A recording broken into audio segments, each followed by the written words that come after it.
உன் அப்பாவுடைய இந்த தப்பான ஆசையை நிறைவேற்றுறதுக்கு நான் உன்கிட்ட இந்த மாதிரி தப்பா நடந்துக்கிட்டா அது தப்பு இல்லை கண்ணு. என்ன பாக்குற? நான் சொன்ன மாதிரி நாளைக்கு உன் அப்பா அம்மா கிட்ட ஸ்கூலுக்கு போறேன்னு பொய் சொல்லிட்டு என் கெஸ்ட் ஹவுஸ்க்கு வந்துடு. வர்ற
அப்பாவே என்ன புரிஞ்சுக்காதப்ப அந்த மிருகத்துக்கிட்ட இருந்து என் சாவு ஒண்ணுதான் என்ன காப்பாத்துங்கிற முடிவுக்கு நான் வந்தேன்.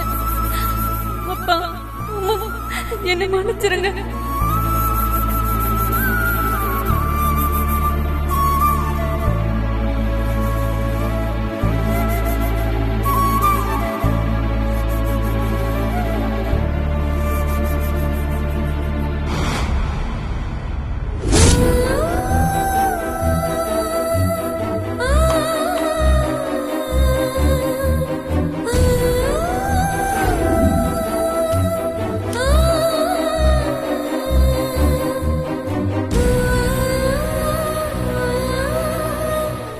இந்த டைரிய படிக்கிறவங்க ராகவனுக்கு சரியான தண்டனையை வாங்கி கொடுக்கணும்.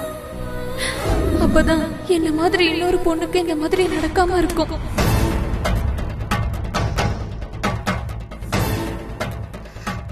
அப்போ அந்த கரஸ்பாண்டன்ட் ராகவன் அந்த அளவுக்கு மோசமான பொறுக்கி. அந்த ஆளு நல்லவன் நம்பி நம்ம ஏமாந்துட்டோமேங்க. அந்த பொறுக்கியால மீரா பாய்சன் சாப்பிட்டு உயிருக்கு போராடிட்டு இருக்கான். ஆனா அவன் மீரா காதல் பிரச்சனையால தான் இப்படி பண்ணிக்கிட்டான்னு நம்மள கன்ஃபியூஸ் பண்ணிட்டான். நம்ம மீராவுக்கு அவ படிக்கிற ஸ்கூல்ல தான் ஏதோ பிரச்சனைன்னு யோசிச்சோம். ஆனா அந்த ராகவனால தான் பிரச்சனைன்றத யோசிக்காம போயிட்டோமேங்க. அந்த பொறுக்கி தான் நமக்கு அவன் மேல டவுட்டே வராத அளவுக்கு நம்மள ரொம்ப பிரில்லியண்டா குழப்பி விட்டானே. நேத்து நம்ம அவன்கிட்ட மீராக்கு எதுவும் டைரி எழுதுற பழக்கம் இருக்கான்னு கேட்டதும் அவனுக்கு அந்த டவுட் வந்துருச்சு போல இருக்கு. அதான் இங்க மீரா எழுதின டைரி எதுவும் கிடைக்குதான்னு சொல்லி இந்த ரவுடியை விட்டு தேட விட்டு. அதான் அந்த ரவுடி இங்க வந்துட்டு போயிருக்கான். கரெக்டா சொன்ன சித்து. ஆனா அந்த ரவுடி கண்ணுல சிக்காத இந்த டைரி நம்ம கையில கிடைச்சிருக்கு. இது போதும். வா சித்து, அந்த ராகவனை ஒரு வழி பண்ணிடலாம். வா.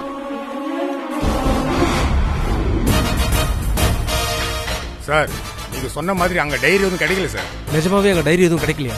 ஆமா சார், நான் மீரா வீடு முழுக்க நல்லா தேடி பார்த்துட்டேன் சார். அங்க டைரி எதுவும் இல்ல சார். சரி, அவ நோட்டு புக்கு எல்லாத்தையும் நல்லா படிச்சு பாத்தீங்களா? அதுல ஏதாவது அவ என்னை பத்தி எழுதி வச்சிருக்காளா?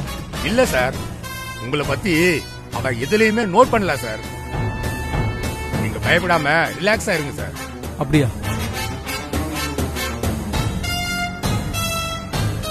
இவங்க எதுக்கு திரும்ப இங்க வராங்க? Hello sir.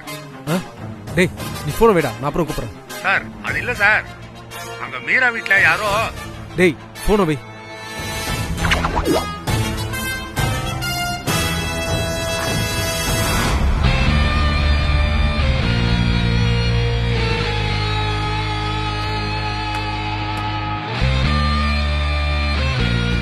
Excuse me sir. நீங்களா? உங்களை தான் அப்பவே நான் திரும்ப இங்க வரக்கூடாதுன்னு சொல்லியிருக்கேன்ல, அப்புறம் எதுக்கு இங்க வந்தீங்க? டென்ஷன் ஆகாதீங்க சார்.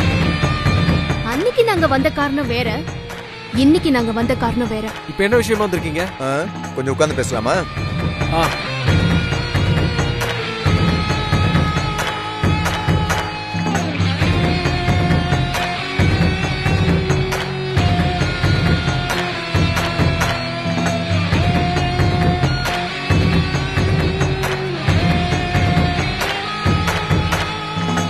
இவ பார்வையே சரியில்லையே.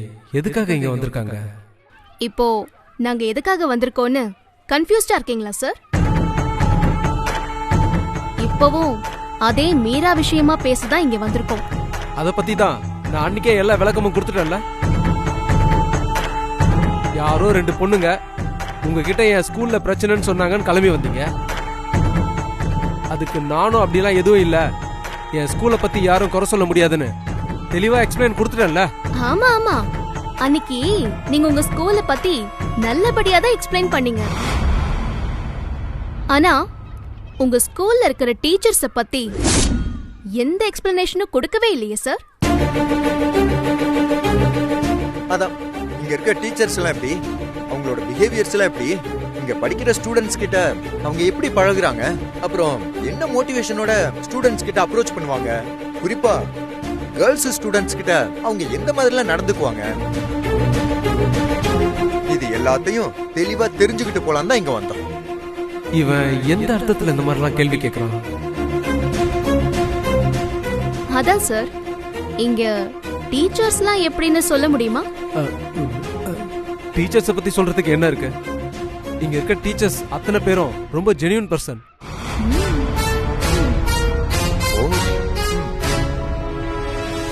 ஜென்யூன்னா எப்படி சார்?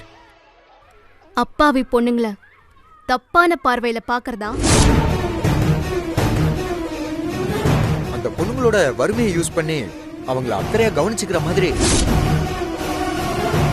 கேவலமா மிஸ்பிஹேவ் பண்றதா? அவங்க அப்பா அம்மா கிட்ட கடவுள் ரேஞ்சுக்கு நல்லவன் மாதிரி வேஷம் போட்டுக்கிட்டு அந்த அப்பாவி குழந்தைங்க கிட்ட அருவருப்பா நடந்துக்கிறதா சார்? இன்னைக்கு ஸ்பெஷலா உனக்கு ஒரு புது பாடம் சொல்லி தரேன்னு சொல்லி டபுள் மீனிங்ல வசனம் எல்லாம் பேசி அவங்கள உங்க கெஸ்ட் ஹவுஸுக்கு வர சொல்றதா சார்? அப்படி வரலன்னா நான் உனக்கு டிசி கொடுத்து வெளியே அனுப்பிடுவேன். கூடவே வெரி வெரி பேட் ஸ்டூடெண்ட்னு கான்டாக்ட் சர்டிபிகேட் கொடுத்து அனுப்பிடுவேன். அதுக்கப்புறம் உன்னை எந்த ஸ்கூல்லயும் சேர்த்துக்க மாட்டாங்க.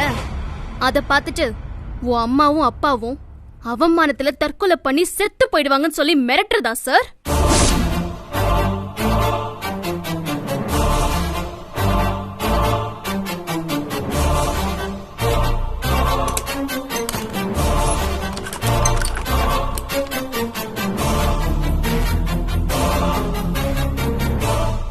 இவங்க சொல்றது எல்லாமே நான் மீரா கிட்ட சொன்ன விஷயமாச்சு.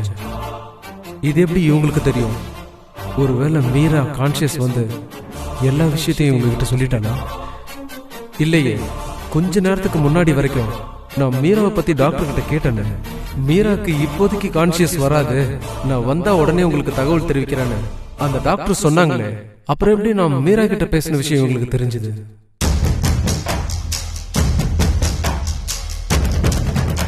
இதெல்லாம் எப்படி எங்களுக்கு தெரிஞ்சதுன்னு யோசிக்கிறீங்களா சார்?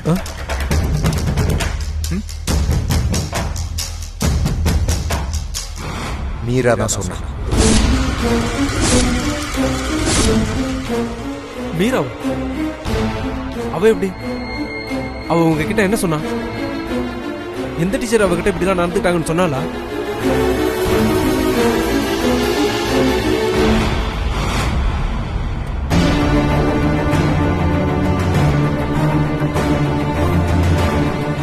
முதல்ல அந்த டீச்சருக்கு என்ன தண்டனை கொடுக்கலாம்னு சொல்லுங்க சார். அதுக்கப்புறம் அந்த டீச்சர் யாருங்கறத நாங்க சொல்றோம். இல்ல, நீங்க வேணும்னே என் ஸ்கூல் பேரை கெடுக்கிறதுக்காக இப்படி கண்ணா பின்னான்னு உளறிட்டு இருக்கீங்க. நீங்க சொல்ற மாதிரிலாம் எங்க ஸ்கூல்ல எந்த டீச்சரும் இல்ல. இருக்காங்க சார். யார் அது? அப்படி ஒரு டீச்சர் இங்க இருக்காங்கன்றதுக்கு உங்ககிட்ட என்ன எவிடன்ஸ் இருக்கு?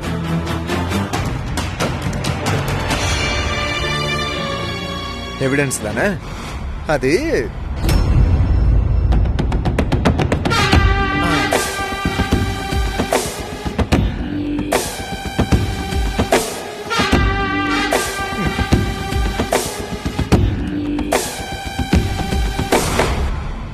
என்னது இது? Evidence sir. நீங்களே கேட்டீங்களே. இன்னும் புரியலையா? இது என்ன எவிடன்ஸ்னு? மீராவோட பர்சனல் டைரி.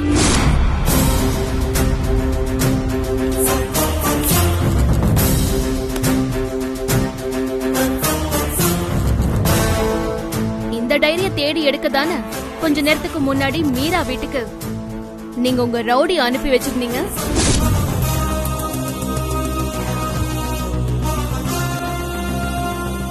உங்க ரவுடி கையில கிடைக்க வேண்டிய டைரி எங்க கையில கிடைச்சிருச்சு.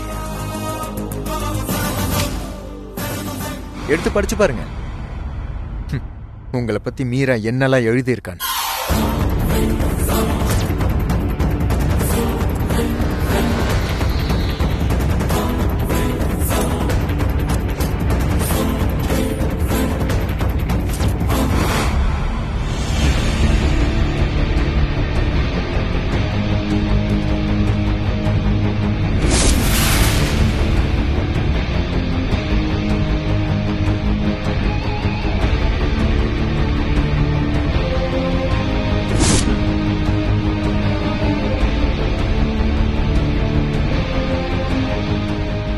பள்ளிக்கூடங்கிறது புனிதமான கோவில் மாதிரி.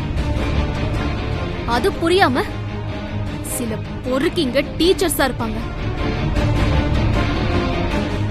ஆனா அந்த ஸ்கூல் நடத்துற கரஸ்பாண்டன்ட்டே பொறுக்கியா இருக்கலாமா? ஏய், அனாவசியமா வார்த்தை விடாத. அன்னைக்கு என் ஸ்கூல் பேரை கெடுக்கிறதுக்காக யாரோ போன் பண்ணி என் ஸ்கூலை பத்தி தப்பா சொன்னாங்கன்னு வந்தீங்க. இப்ப என் பேரை கெடுக்கிறதுக்காக இப்படி ஒரு ஃபேக்கான டைரிய நீங்களாவே கிரியேட் பண்ணிட்டு என்ன மிரட்டி பார்க்கலாம்னு நினைக்கிறீங்களா?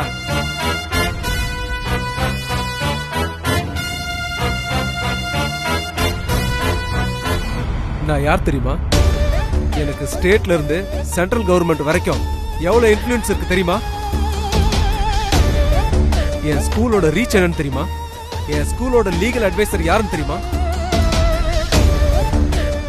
சுப்ரீம் கோர்ட்டோட நம்பர் 1 அட்வொகேட் மிஸ்டர் டேவிட் பக்காடியா. அவர்தான் இந்த ஸ்கூலோட லீகல் அட்வைசர். எதுவும் தெரியாம சும்மா பைத்தியக்காரத்தனமா ஏதோ ஒரு டைரியில என்ன பத்தி தப்பா கிரிக்கிட்டு வந்துட்டு மிரட்டிட்டு இருக்கீங்களா? சின்ன பசங்கன்னு பாக்குறேன். மரியாதை இங்க ஓடி போயிடுங்க. நிறுத்துடா. படிக்கிற பசங்க கிட்ட தப்பு பண்ணிட்டு அதுக்கான ஆதாரம் கிடைச்சதுக்கு அப்புறமும் கொஞ்சம் கூட உறுத்தலே இல்லாம நான் யாருன்னு தெரியுமா, என் ஸ்கூலோட ரீச் என்னன்னு தெரியுமா, என்னோட இன்ஃப்ளூயன்ஸ் என்னன்னு தெரியுமான்னு இஷ்டத்துக்கு அடிக்கிட்டே போறேன். அப்படியே அடிச்சு பல்லுகள் எல்லாம் கலட்டிடும். இவனை மாதிரி பொறுக்கிங்களெல்லாம் நாம அடிக்க கூடாது, சட்டம் தான் அடிக்கணும். வா, இப்பவே இவனை பத்தி போலீஸ்ல கம்ப்ளைண்ட் பண்ணலாம்.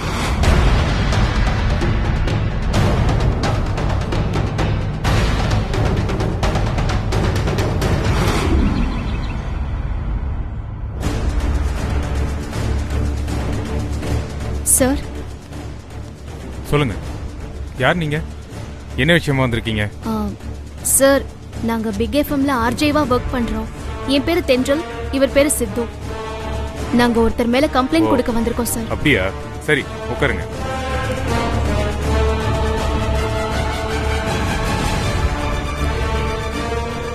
சொல்லுங்க, யார் மேல என்ன கம்ப்ளைண்ட்? கரஸ்பாண்டன்ட் ராகவன் தெரியுமா? தெரியுமே.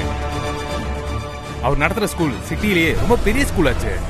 ஆமா சார், அவர் மேலதான் கம்ப்ளைண்ட் கொடுக்கணும். அவர் மேலையா? அவரு ரொம்ப நல்ல மனுஷன்னு கேள்விப்பட்டிருக்கேன். அவர் மேல என்ன கம்ப்ளைண்ட்? அவன் நல்ல மனுஷன்லாம் கிடையாது சார். அவன் ஒரு சீப்பான விமனைசர். வாட்?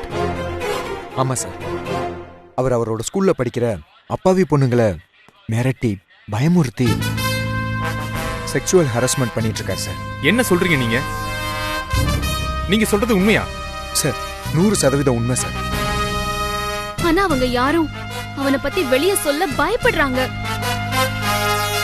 ஏன்னா அந்த ராகவன் அந்த பொண்ணுங்களை அந்த அளவுக்கு மிரட்டி வச்சிருக்கான். இப்போ ரீசெண்டா அவரால பாதிக்கப்பட்ட மீரான்ற ஒரு ஏழை பொண்ணு அவரோட டார்ச்சர் தாங்க முடியாம அதை வெளியவும் சொல்ல முடியாம சூசைட் அட்டம் பண்ணி இப்ப ஹாஸ்பிட்டல் உயிருக்கு போராடிக்கிட்டு இருக்கா சார். ஓ அப்படியா? எந்த ஹாஸ்பிட்டல்ல? KKR hospital sir. ஓ அந்த கேஸா? அந்த பொண்ணு ஏதோ காதல் பிரச்சனையில சூசைட் அட்டெம்ப்ட்ல கேள்விப்பட்டேன். அது அந்த ராகவன் சொன்ன கட்டுக்கதை சார். உண்மை அது இல்ல சார். உண்மையிலேயே அந்த ராகவனோட டார்ச்சர் தாங்க முடியாம தான் மீரா பாய்சன் சாப்பிட்டு இப்ப ஹாஸ்பிட்டல்ல மூச்சு பேச்சு இல்லாம படுத்துட்டு இருக்கா.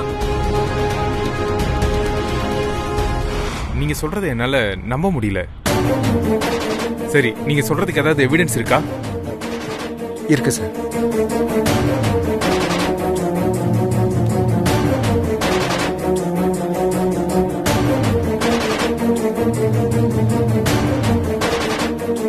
சார் இது மீரா அவ கைப்பட எழுதின பர்சனல் டைரி சார். அப்படியா?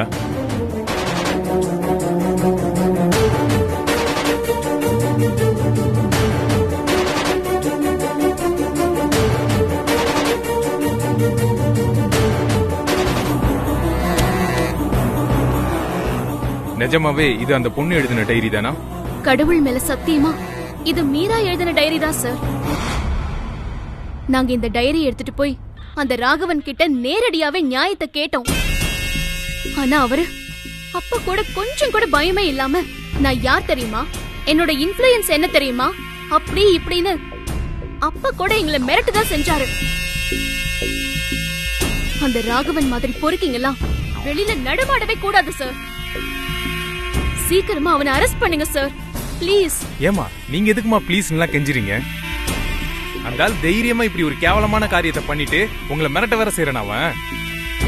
நீங்க ஒண்ணும் கவலைப்படாதீங்க, அவனை நான் பாத்துக்கிறேன். இப்ப நீங்க சொன்னதெல்லாம் ரிட்டன்ல ஒரு கம்ப்ளைண்ட் எழுதி கையெழுத்து போட்டு கொடுங்க. Okay sir.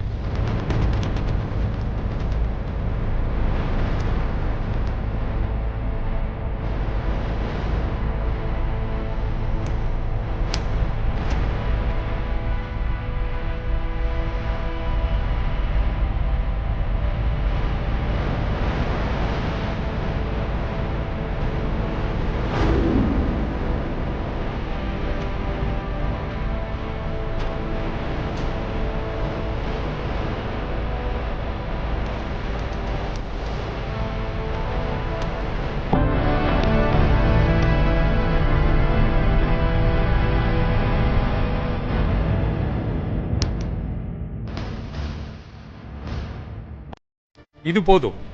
இன்னும் 1 ஹவர்ல நான் அந்த ராகவனை அரெஸ்ட் பண்ணிட்டு உங்களுக்கு தகவல் சொல்றேன். இப்ப நீங்க கிளம்புங்க. ரொம்ப தேங்க்யூ சார். நாங்க வரோம். Thank you sir. ம்.